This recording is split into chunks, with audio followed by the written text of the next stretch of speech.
This is a film about a brutal reality. When the very system designed to protect the truth becomes the ultimate weapon to bury it. Sometimes, the only way to get justice is to break every single rule in the book. Let me tell you about Byron J. Wook. He was a prosecutor, but not the clean-cut polite kind you see on television. This guy was a thug in a suit. He studied for 11 grueling years in a tiny cramped room just to get his badge. And he did it for one simple reason. To legally crush the scumbags of the world. He believed that as long as you catch the bad guy, the methods don't matter. He thought he was the ultimate chess player. Controlling the board, he had no idea he was just a disposable pawn. The trouble started with a shady real estate development by the Far East Corporation. They wanted to build on a bird sanctuary. And when environmentalists protested, a group of violent masked thugs infiltrated the crowd and beat a riot police officer half to death.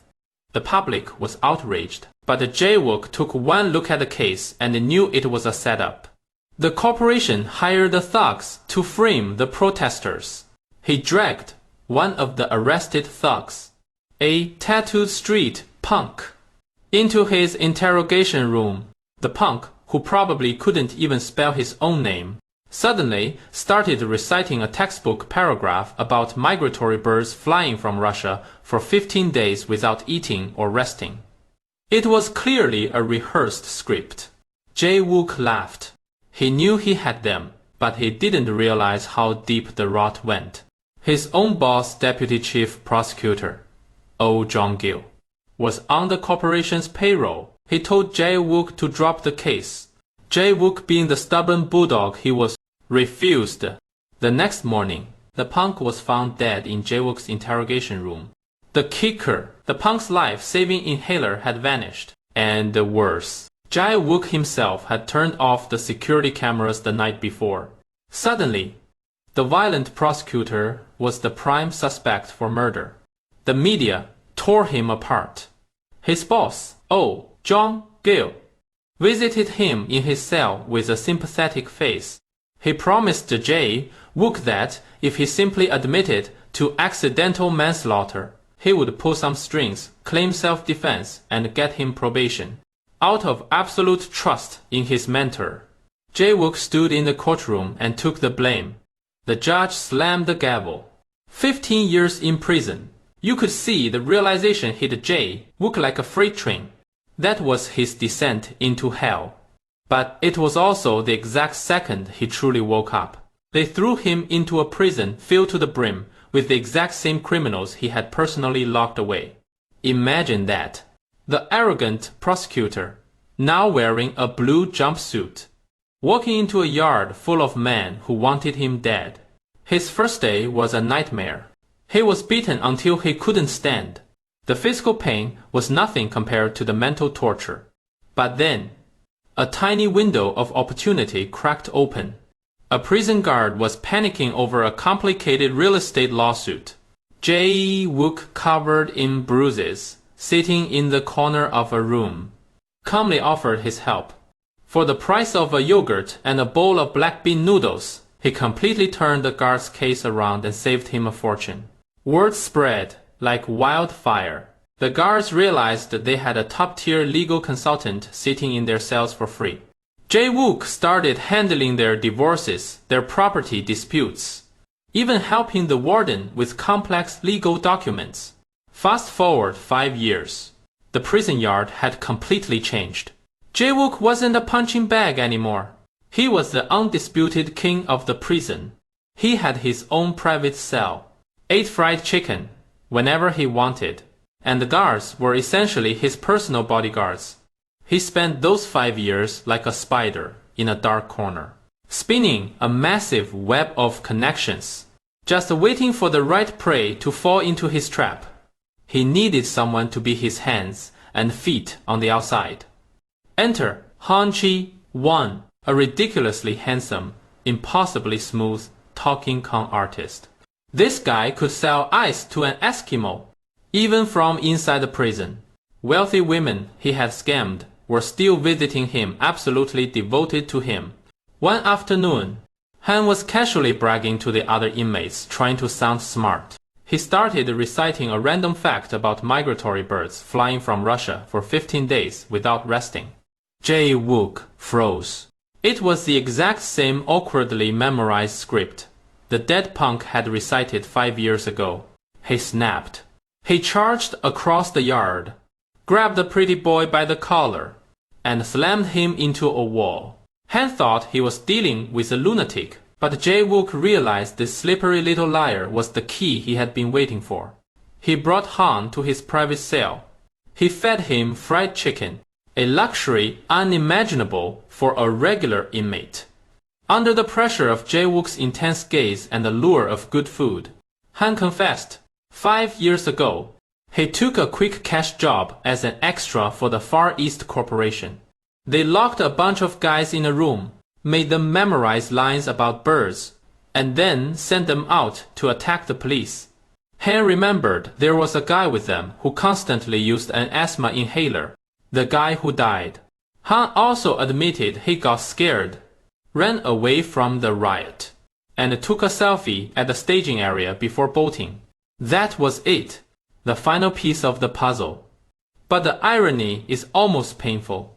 Jae-wook, the former champion of the law, now had to rely entirely on a pathological liar to clear his name. Jae-wook turned into a demonic instructor. He taught Han how to exploit legal loopholes to turn his fraud charges into a simple business dispute. He made him memorize the faces, the titles, and the psychological weaknesses of every single enemy on the outside. Most importantly, he made Han practice forging a specific prosecutor's signature thousands upon thousands of times. Months later, thanks to Jae-wook's brilliant legal maneuvering, Han walked out of the prison gates, a free man, armed with Jae-wook's secret funds and dressed in crisp designer suits. The con artist went to work.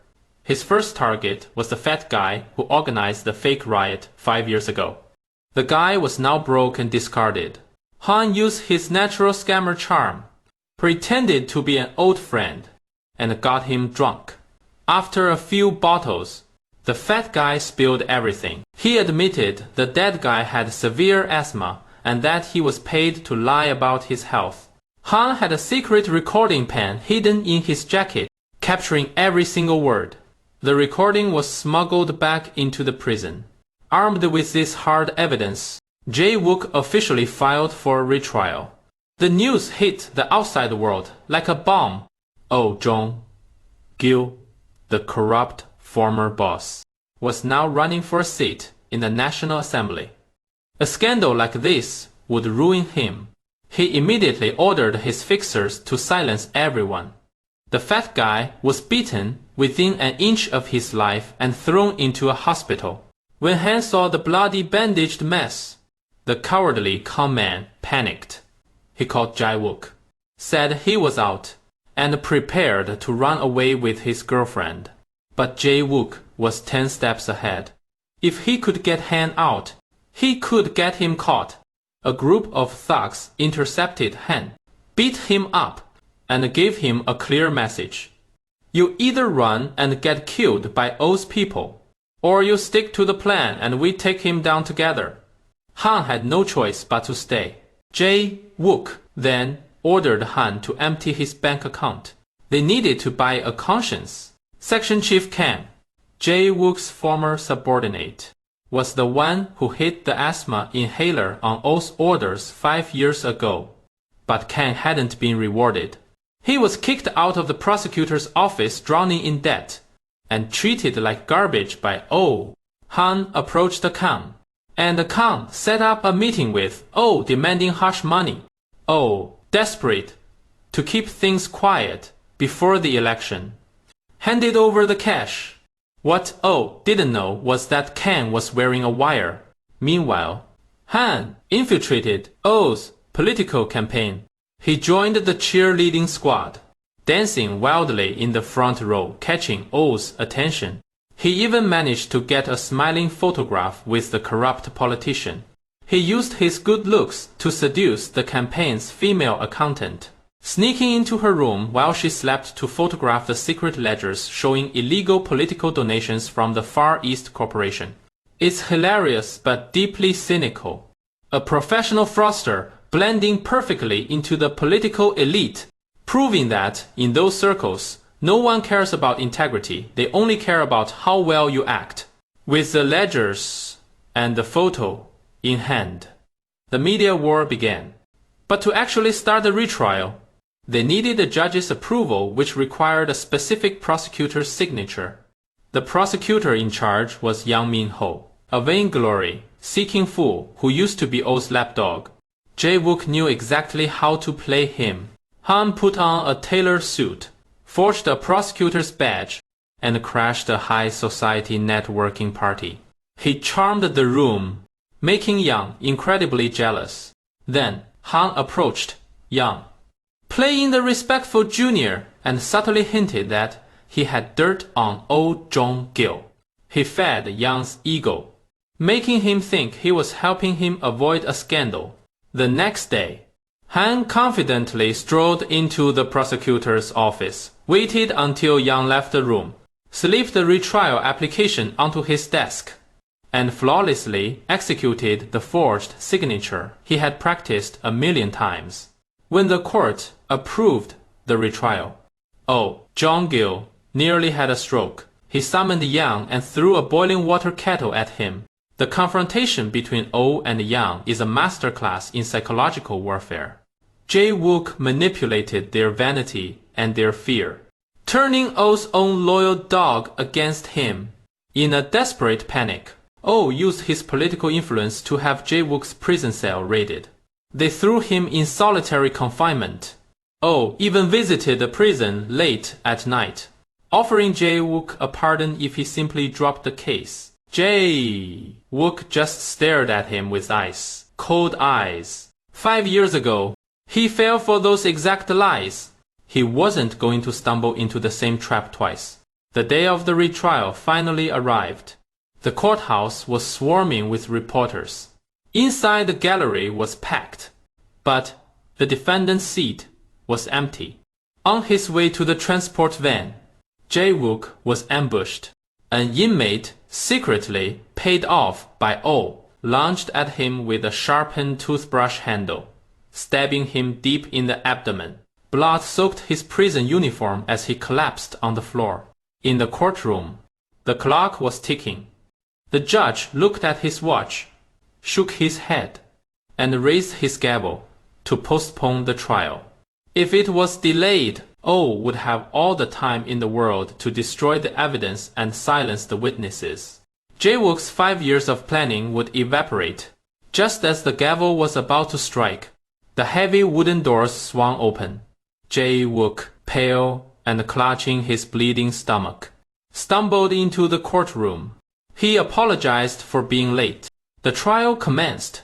Han took the stand. He admitted to being a hired thug and presented his selfie from the training camp as proof. He showed a photo of him smiling with Oh, proving their connection. It was embarrassing for Oh, but a calm man's word wasn't enough to convict a powerful politician. They needed the smoking gun, the missing inhaler. The doors opened again. Section Chief Kang walked in and submitted the audio recording of Oh paying him hush money. The room murmured, but Oh remained stoic. Then, Jae-wook pulled out a transparent plastic evidence bag. Inside it rested a blue asthma inhaler. He held it up for Oh to see. Oh actually smirked. He wasn't scared at all. Why? Because 5 years ago, he personally took the real inhaler and threw it into the dark waters of the Han River. He looked at Jae-wook and scoffed, saying the evidence was obviously fake. And in that split second of arrogant triumph, Oh made the biggest mistake of his life. Jae-wook leaned in and asked softly, "How do you know it is fake?" He tossed the bag onto the floor. Oh, flustered, blurted out, "Because the real one is somewhere in the Han River." The entire courtroom fell into a dead, suffocating silence. Oh froze.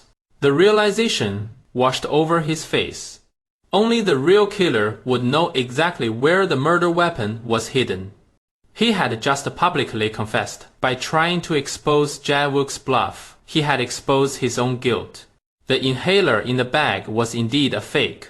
A psychological trap set by a violent prosecutor and a brilliant con artist. And O had walked right into it. The gavel fell. O was arrested on the spot, dragged away screaming. The story could have ended there, with the hero vindicated. But in his final statement, Jae-wook didn't ask for full pardon. He stood before the judge and admitted that he was a violent prosecutor. He confessed that he had abused his power, ignored human rights, and forced confessions. He acknowledged his own sins. Months later, the massive steel doors of the prison slowly opened. Jae-wook stepped out in civilian clothes.